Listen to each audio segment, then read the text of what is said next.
arma na cabeça de ninguém. Só que agora a economia toda, todo mundo entrou no mercado de capitais.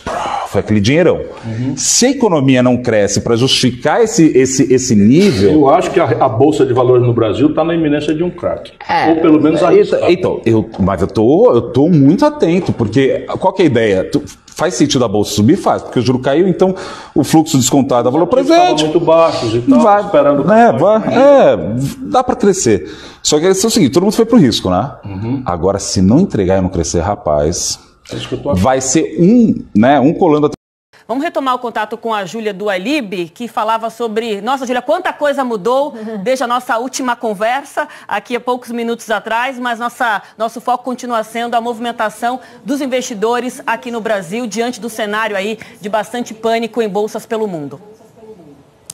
Pois é, Aline, a gente já apostava, já sabia que o cenário mais provável era de acionamento do circuit break, e é isso que aconteceu. Menos queda de 10%, mais de 10%, aciona por meia hora, o mercado está parado, estava conversando com um operador no mercado agora, ele estava me explicando que nesse momento você vai colocando as suas posições para quando o mercado reabrir. Então você informa, os fundos de investimento informam o que eles pretendem comprar e pretendem vender nessa meia hora, o que eles estão fazendo isso agora, e aí quando abrir daqui meia hora, já abre com esse impacto do que eles estão prevendo fazer daqui a pouquinho. E aí se cair, se continuar em queda, tem novo circuit break, se cair para mais de 15%.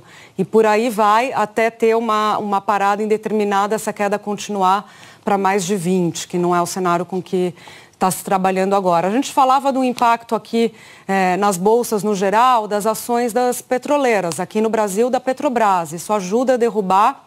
A queda estava de 20%, tem a ver com a questão de fora, a questão de fora tem a ver com o coronavírus, quer dizer, só para a gente retomar o raciocínio, mundo crescendo menos, mais petróleo sobra, cai o preço da commodity, a Arábia Saudita tentou fazer um acordo com a Rússia, que não é do OPEP, mas é aliada para tentar cortar a produção, não conseguiu, vai aumentar a produção, ela que está colocando ali a Rússia talvez na parede, dessa maneira insistindo em aumentar a produção, então tem uma queda nas petroleiras do mundo todo. E esse é o impacto que a gente vê no Brasil. No Brasil também, Aline, Raquel, Valdo, tinha muito dinheiro na Bolsa nos últimos anos de investidor estrangeiro, tá? A Bolsa cresceu muito com isso.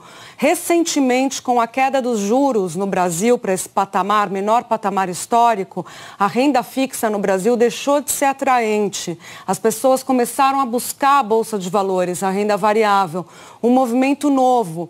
Então, a Bolsa que tradicionalmente, quando a gente teve o outro circuit breaker da crise de 2008, a Bolsa era dominada por investimentos estrangeiros, hoje é diferente.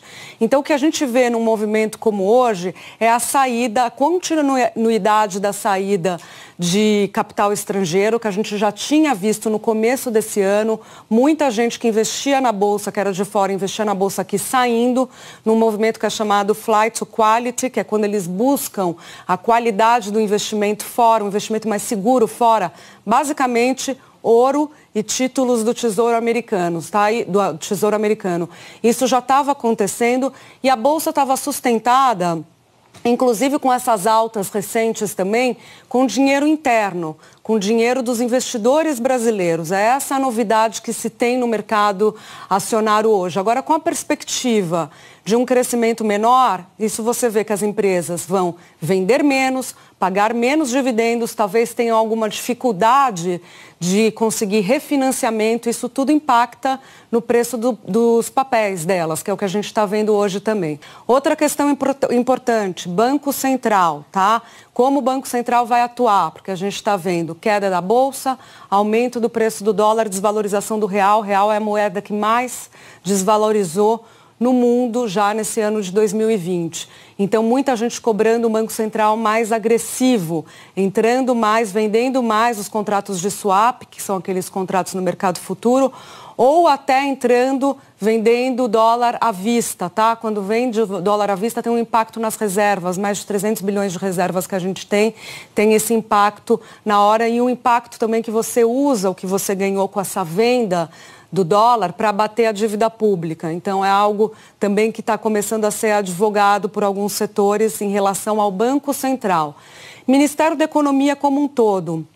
Medidas para ativar o crescimento. Você tem esse problema de desaceleração do mundo, o impacto aqui dentro. O Brasil precisa começar a crescer para estar protegido justamente da volatilidade externa que vem. A gente é uma economia ainda fechada, um pouco, estamos mais protegidos que outros países, nesse caso é bom ser fechado, mais protegido que outros países que estão abertos, então a gente precisa estar com a economia andando, precisa aprovar aí as reformas, é o que todo mundo fala, e precisa ver o que o governo vai apresentar para crescimento do PIB.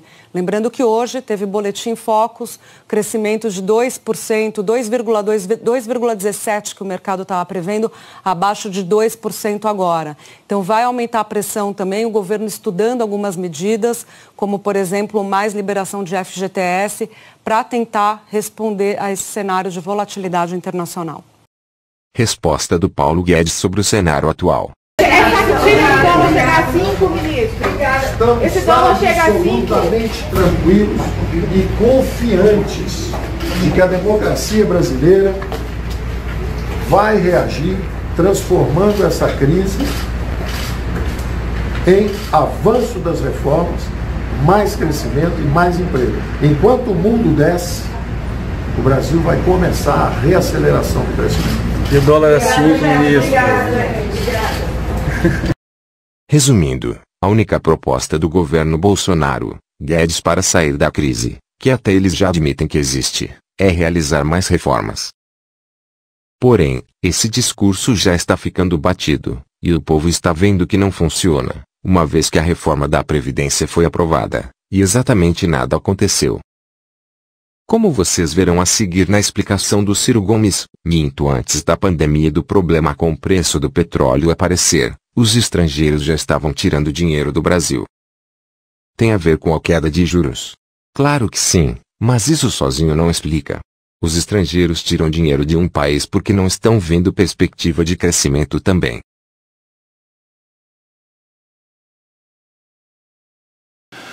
Senador, nós estamos num momento muito grave.